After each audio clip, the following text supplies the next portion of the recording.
দেশ স্বাধীন হওয়ার পর এই প্রথমবার আমরা কোনো রেস্টুরেন্টে গেলাম, তাও ক্রাশ স্টেশনে।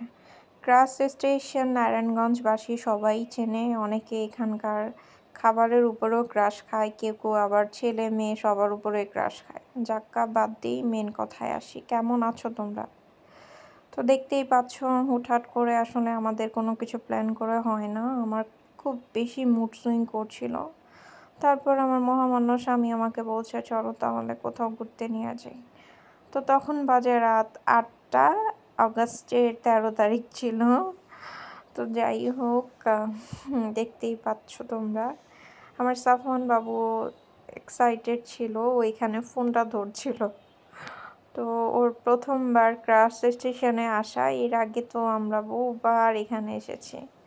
তো যাই হোক, এখানে আমাদের অনেক মেমোরিজ আছে।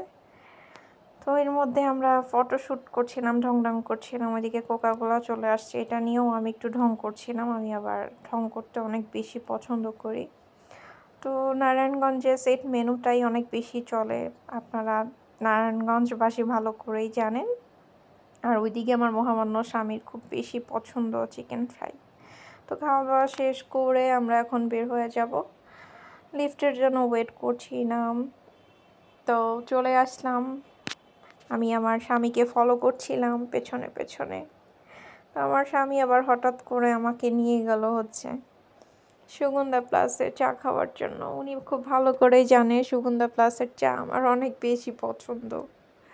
তো এদিকে বাবা ছেলেকে চা খাইয়ে দিচ্ছিল, কথা বলছিল। খুব ভালো একটা সময় আসলে কাটিয়েছি আমরা। যাই হোক, এখন চাটা খেয়ে চলে যাব আমাদের বাড়ির উদ্দেশ্যে। ভালোই ছিল, বাসায় যেতে যেতে আমাদের 10টা বেজে গিয়েছিল। তো খুব সুন্দর একটা সময় পার করেছি। ধন্যবাদ আপনাদেরকে আমাদের মিনি ব্লগটি দেখার জন্য।